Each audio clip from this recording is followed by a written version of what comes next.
বন্দ্যোপাধ্যায়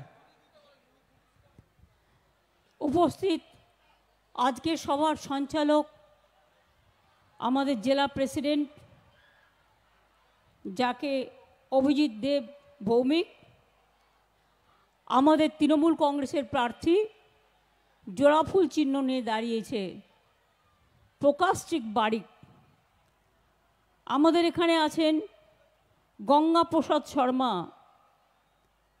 গিরীন্দ্রনাথ বর্মন, মৃদুল গোস্বামী, সৌরভ, সুমন কাঞ্জিলাল, পার্থপ্রতিম রায়, অনুপ চক্রবর্তী, রবীন্দ্রনাথ ঘোষ, প্রসেনজিৎ কর, শ্রীমতী কৃষ্ণা ঈশ্বরে, চৈতি বর্মন ভূঁইয়া, ফজলে করিম মিয়া সহ আরও অনেক আমার গ্রামসভা, পঞ্চায়েত সমিতি, জেলা পরিষদ, মিউনিসিপ্যালিটি, লক্ষ্মীর ভাণ্ডার, কন্যাশ্রী, ভলেন্টিয়ার্স, আমার student credit card, Aikyashree, Shikshashree, সবুজ সাথী, কিষাণ বন্ধু, বার্ধক্য ভাতা বন্ধু, আমাদের সকল বন্ধুরা, আপনারা জানেন আলিপুরদুয়ার লোকসভা এটা হলেও জেলা হিসেবে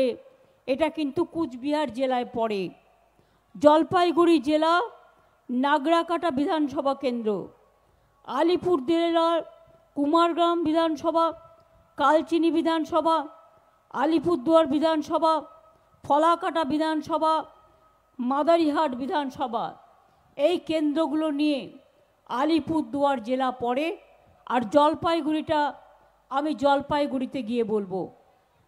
আপনারা তো জানেন মা ভাই বোনেরা, আকাশের অবস্থা ভালো নয়, ওয়েদার খারাপ আছে, আজকাল ওয়েদার খারাপ থাকবে, কিন্তু তা সত্ত্বেও আমি 31 তারিখ মধ্যরাতে দুর্যোগের পাশে দাঁড়িয়ে জলপাইগুড়ি, আলিপুরদুয়ার এবং কুচবিহারের বর্ডার আমি নিজে পরিদর্শন করি এবং তাদের যা রিলিফ দেয়ার আমরা সবটাই দিই।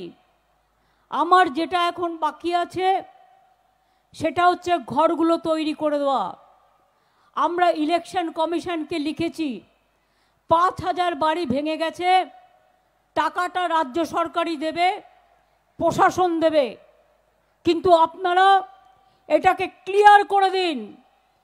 বিজেপির কথায় ভোট পর্যন্ত আটকে রাখবেন না, টাকা আপনারা দেবেন না, টাকা আমরা দেব।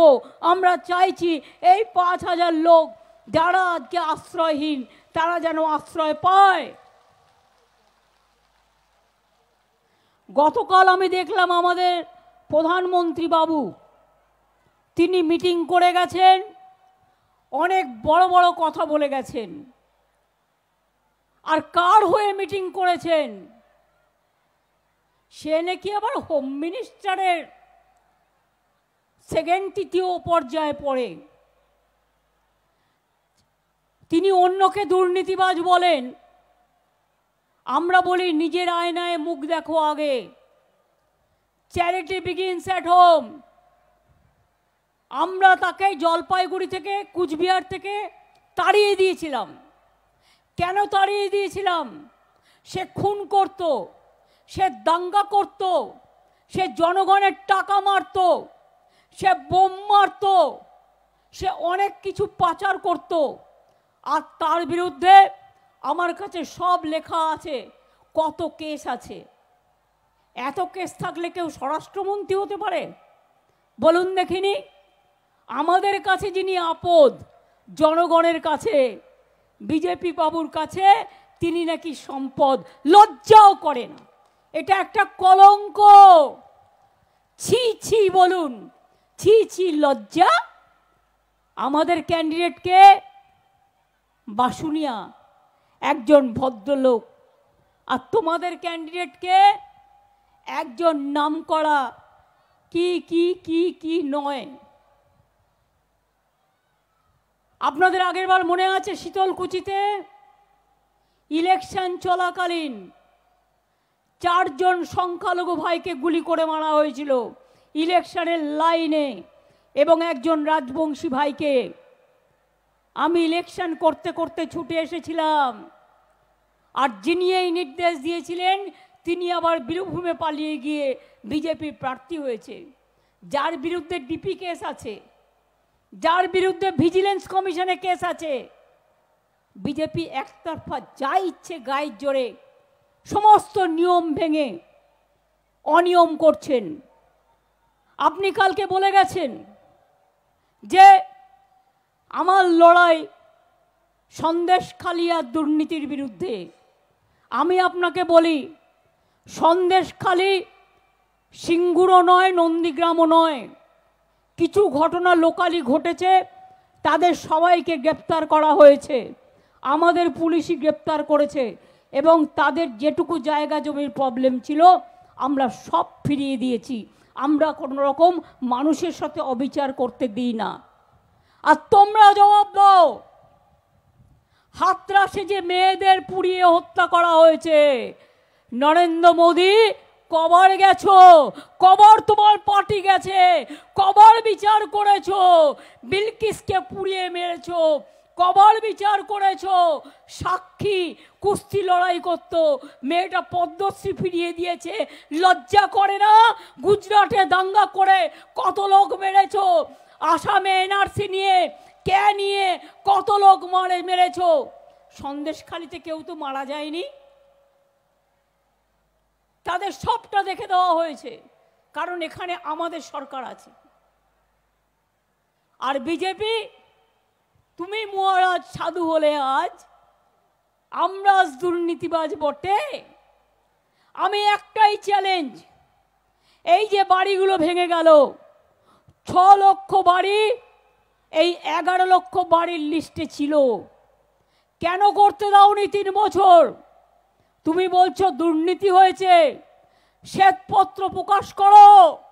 চ্যালেঞ্জ করে যাচ্ছি, বেঙ্গলে কি দুর্নীতি হয়েছে, আর উত্তরপ্রদেশে কি দুর্নীতি হয়েছে, গুজরাটে কি দুর্নীতি হয়েছে।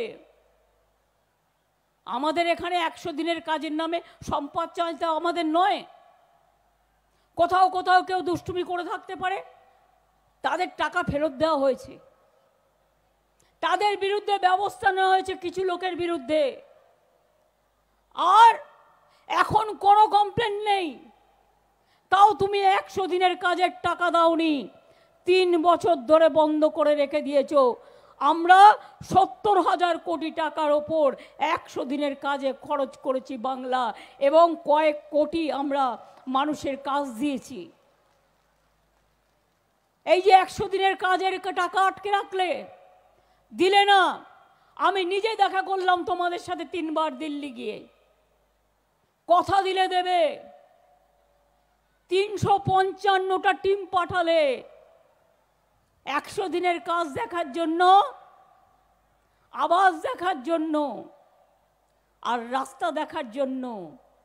তারা গিয়ে তো রিপোর্টও দিয়েছে, সেই রিপোর্টটা একটু জনসমক্ষে প্রকাশ করো। প্রকাশ করো উত্তরপ্রদেশের রিপোর্ট, প্রকাশ করো গুজরাটের রিপোর্ট, প্রকাশ করো মুম্বাইয়ের রিপোর্ট, প্রকাশ করো বিজেপি রাজ্যের রিপোর্ট। আমি চ্যালেঞ্জ করে বলে গেলাম, বাংলায় যদি কিছু কেস হয়ে থাকে আমরা ফেরত দিয়েছি, অ্যাকশন নিয়েছি, আর উত্তরপ্রদেশে শুধু 85 লক্ষ দুর্নীতির কেস হয়েছে। কোথায়? বাংলাকে দুর্নীতির কথা বলবে না আর শেখাবে না। বাংলা সব রাজ্য থেকে এগিয়ে। কেউ যদি এলাকায় বদমাইশি করে, ওই তোমাদের প্রার্থীর মতো লোকেরা, ওই গুন্ডারা, তাদের অ্যারেস্ট করে দেখাও। আমি তো আমাদের কর্মী আরাবুলকে অ্যারেস্ট করতে পারি, শাহজাহানকে অ্যারেস্ট করতে পারি, তাহলে তোমরা কেন গুন্ডাকে হোম মিনিস্টার রাখো?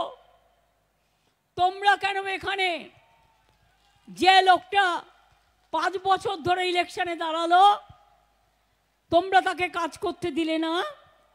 সে চলে গেল, এখন আবার আরেকজনকে নিয়ে এসছো। অর্থাৎ বৈশাখ মাসে একটা দেবে, জ্যৈষ্ঠ মাসে একটা দেবে, আষাঢ় মাসে একটা দেবে, শ্রাবণ মাসে একটা দেবে আর পচা ভাদরে ডুবে মরবে। মনে রাখবেন,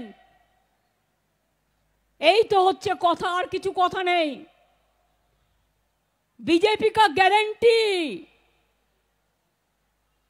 बीजेपी का गारंटी जीरो। आज तक कुछ किया है? 10 साल बीजेपी जीता है, एमएलए जीता है, एमपी जीता है नॉर्थ बंगाल से। चाय बागान का 10 लाख मजदूर का खाना बंद कर दिया था, पत्ता लेना बंद कर दिया था। हमारा सरकार वो लोगों का साथ, परसों वो लोग हमारे पास आया, कल मैंने खुल दिया, कल से मैंने बोल दिया आप लोगों ने पत्ता, आपका पत्ता लेंगे। 10 लाख मजदूर को हम हेल्प कर दिया। 100 दिन का काम पे लिए कोई कुछ नहीं करना पड़ेगा, हम खुद 50 दिन का काम बना दिया। उसका नाम है कर्मश्री, चल रहा है। आप लोगों को ऐसे ही मिलेगा, गवर्नमेंट रुपया देगा हमारा सरकार, ये हमारा बजट में कर दिया। आवास योजना में 11 लाख